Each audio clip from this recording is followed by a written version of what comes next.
So this guy is not only rank 1 in Special League, but he is rank 1 with a 140 point lead, and he is trying to make it very difficult for people to see what comp he's using. But of course, we found out anyway. So first pick a Shear. A lot of people at this rank have been first picking Shear because not only does it allow you to contest turn 1 if you need to, if the opponent's trying to outspeed you, because he's got 115 base speed, and also attack bar boost and a speed buff, so you can go very fast, aggressive. You can do speed-based damage dealers like Leia, or like some of the Rakshasas. There are not too many Rakshasas being used, but I have seen some Wind Rakshasas being used, or things like that. So that Mina did a lot of damage.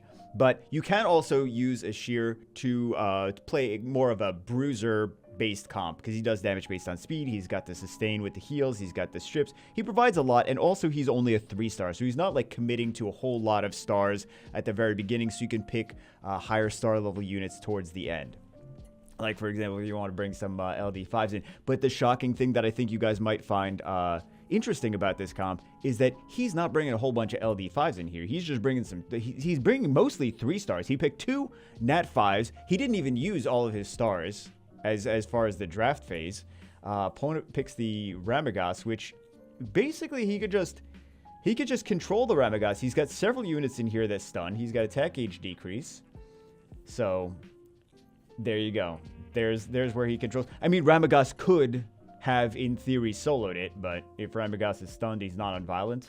I wasn't paying attention to whether or not Ramagas was on violent. Even crits on the Ramagas. There you go. Next match, again, first pick a Shear into a fast, aggressive comp. So opponent wasn't trying to pick anything too threatening, so he's like, okay, I can take turn 1. I can be more aggressive.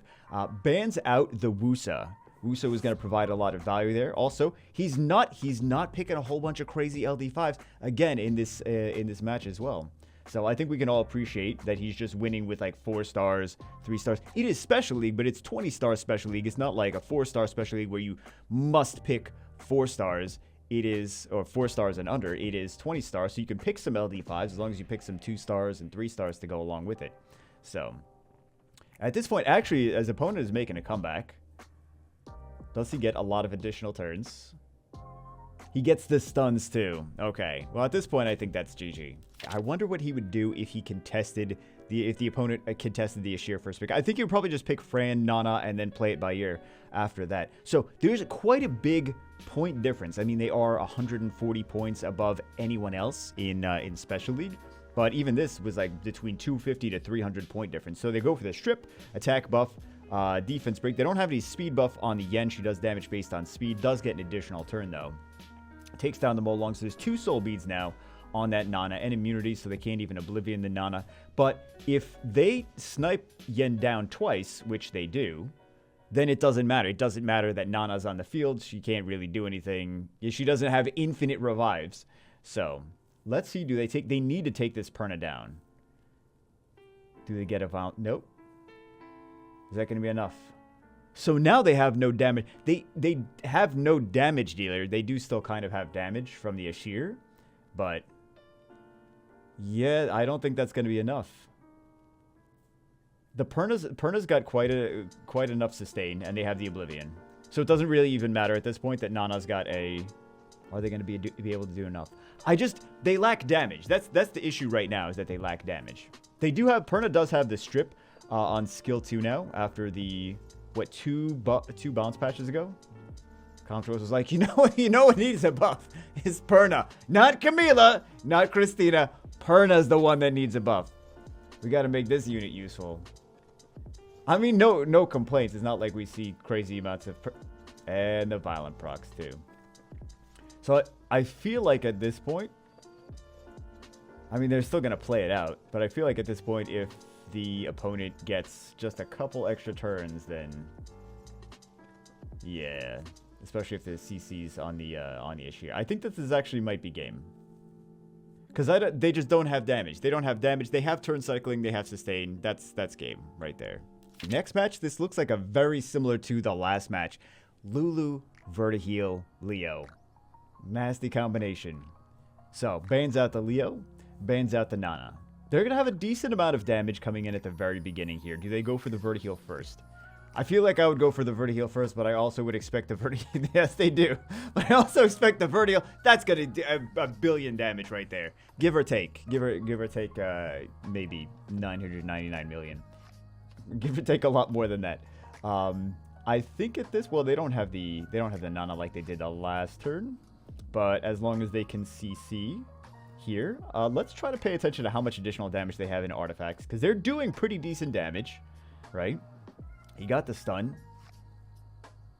And that's down. Okay, so that's game. Because Kaki can take care of the Kinky pretty easily. And we know that Kinky's usually on Despair. Kaki's usually on Violent. So, enough damage there. I'm trying to pay attention to the additional damage in artifacts. Not too much damage on the Lulu, but I really wasn't expecting any crazy damage on the Lulu. I really wasn't expecting the defense breaks to land on the Lulu either. So, I think that at this point, though, again, this is kind of game. Lulu seems to be taking a lot of more damage than I realized. Maybe she's high resist and not high HP. But, yeah, at this point, they even have the heal block. This is already game. Do we need to see the rest of this match? This is already game. Yeah. Okay, again, a Shear first pick. He's going for the Light Ninja. Okay, maybe he's going to teach me something. Let's see if the Light Ninja works for him. I don't expect it to, but, but let's see. He's probably going to use his skill 2. He did use the skill 2. Because skill 2 does damage based on speed. So he's trying to make sure he contested turn 1. But also, he knew this. He was smart enough. He's smart. See, that's his thing. He's smart enough to know that the Light Ninja skill 3 doesn't do anything. So he just went for Light Ninja skill 2. There we go. Oh, he's going to do, well, the glancing hit. If they have nothing to strip, I suppose that the glancing hit debuff is, you know, not that terrible. But he didn't even go for the Light Ninja. Oh, right. Well, again, I don't know why. I don't know why I'm trying to. He's like, yeah, well, this Light Ninja doesn't really do anything. Same player on the right, same player on the left. Obviously, the same player on the left. Let's see what changes in their comps.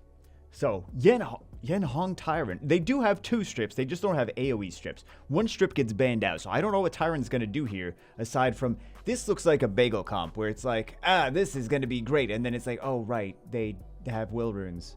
Right. So, I'm not saying the guy with the will runes is the bagel comp. I'm saying the one that doesn't bring enough strips is the bagel. That seems like something I would do. Is just not bring enough strips and then realizing after the fact, like, what's Tyrant gonna do? I don't really know what Tyrant's gonna do. So at this point, they just get CC'd. They get they got a lot of stuns there. And I think this is just game. They're gonna take continuous damage. They're gonna come back from the dead. They're maybe hoping for Tyrant to violent well, yeah. Yeah, that's game. First pick of Shear yet again goes for Tableau and Vertiheal. So he's picking a Shear Fran all the time, constantly. He's got the Yen Hong Mina, so everything is going to be super blazing fast there. Even if the Shear doesn't go first, everything else is going to be ridiculous fast speed. Look at that. The Yen Hong was super fast, which we expected because he was bringing Yen Hong with Jin, wasn't he, earlier? So he's going for the Water Werewolf first. Is that going to be enough to actually kill? It barely procced. If it would have procced one turn earlier, that would have been a way different situation. She does do damage based on speed. I was expecting not that much damage considering there was no defense break, but she does do damage based on speed. So now we know what he does when the opponent first picks a Shear. He goes for the Tableau and Fran. So 2 speed leads. He's got a lot of fast light units and a Bernard. So he's got the 24 speed lead in the Bernard. I'm assuming he goes for that. Okay. So he's going to outspeed. Jin's going to disappoint him. That's what I expect. He's going to outspeed. Jin's going to disappoint. He's not even using Jin's skill 3. He's smart. See, this is where he and I differ. Is that I am stupid enough to actually use Jin's skill 3 and expect it to do something. He's smart enough to be like, Jin's skill 3 not going to do anything. I'm just going to use him for the speed lead and the speed-based damage with skill 2. Speed-based damage, attack, gauge, absorb. So Jin, as expected, just falls over and dies. Because, I mean, he's good at that. I will say, Jin, the Light Ninja, is really good at falling over and dying. So we saw what we saw him in his full potential right there. Not ever being used for his skill 3, just the speed lead and skill 2, and falling over a die. I just have to start doing it like that. That's what I have to do, is just start using Jin for his skill too. Anyway, guys, that's it for this one. Hope you enjoyed it. I wish I could show you guys some more, but it's been very challenging to try to find these matches because he doesn't want them to be found. Anyway, that's it for but we found him anyway. That's it for this one. See you guys always in the next one.